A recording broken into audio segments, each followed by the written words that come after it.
Guiding Eyes for the Blind breeds dogs to help people, and we take a look at the process from pup to guide dog. Guiding Eyes for the Blind provides thousands of blind and visually impaired people with specially bred and trained dogs. Guiding Eyes is a wonderful organization that changes people's lives by giving them the freedom, the safety, the dignity to travel independently with their Guiding Eyes dog. The dogs start out specially bred and born at the Canine Development Center in Paterson, New York. The puppies from a couple days old to just a couple weeks will undergo training in a playful way. The staff and volunteers work to stimulate their natural curiosity and introduce them to a bunch of positive experiences that lay the foundation for future training. We know that the sooner we begin interacting with these puppies, the easier it's going to be to work with them as adults. So that's why we start in the very beginning with the early massage. They also get them used to wearing a harness. Starting this at an early age is critical. This positive experience with the harness will be something that they will recall for the rest of their lives. So we want it to be a great experience. It's hard to imagine that in 2 years this little guy could be paired with a visually impaired person, but that's our goal and our hope for him. Meanwhile, while they're here, we just love them to death. By 2 months, the puppies are given to pre-selected volunteer puppy raisers for the first year, where they learn training and socialization and participate in puppy training classes. All right, so we're gonna start with something simple. We're gonna start with a down.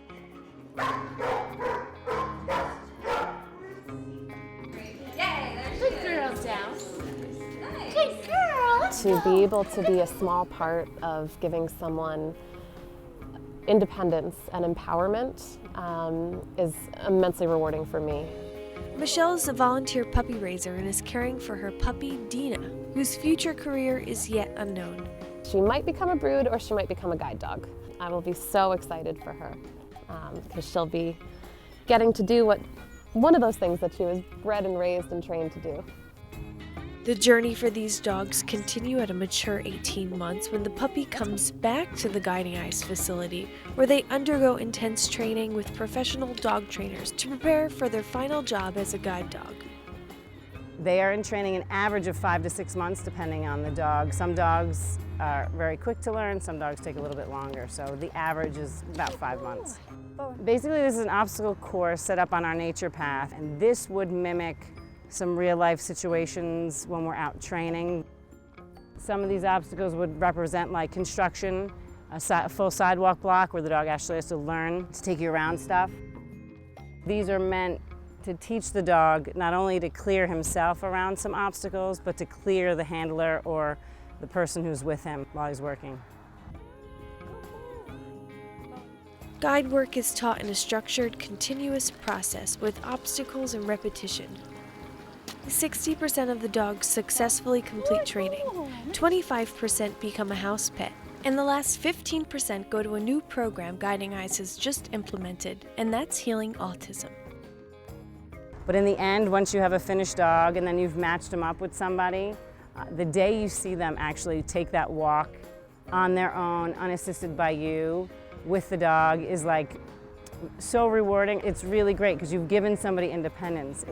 You've allowed someone the freedom to walk down the sidewalk with a companion and to have that confidence to just walk on their own. Once the dog has mastered the training center, dogs are introduced to new environments around the Hudson Valley. We joined a trainer in Cold Spring. Galaxy, come forward. Let's go. Atta boy. Good fella. What a good boy. To the curb. Good boy. Once they complete their last phase of training, then they go into class. Once they go into class, they're waiting for their match. We met up with 2 Guiding Eyes recipients. Becky is on her second dog, Flyer. So many wonderful things about using a guide dog. Traveling with a guide dog for me has given me a lot more confidence in my own ability to be safe out there. There are a lot of variables now. There's, arrows and right turn on red and people texting while they're driving and cars that you can't hear. So even when you make the best judgment you can physically make, With a cane, when you step off that curb, you're out there and you're vulnerable. With a guide dog, if you make that judgment and direct your dog to go forward, the dog will refuse that command to go forward if it's not safe to do so. When you think about what that means, it's an incredible boost in your own confidence and your ability to be safe and travel independently to places you want to go. Lucas just got his first guide dog, Timmy. Well, for the first time he came at me and started sniffing me, and I said, "Hello buddy, hello, let's be friends." Lucas lives in a crowded city in Brazil and looks forward to Timmy's future guidance. I really wanted a guide dog because with the cane I thought I was not going to go where I really wanted, and I couldn't do what I really wanted to do. When you start walking with the guide dog and it seems that you're not blind anymore and it's cool. It's freedom. I feel free when I'm walking with him. Guiding Eyes for the Blind helps to provide a major function and support. For more information on any programs or volunteering, visit their website.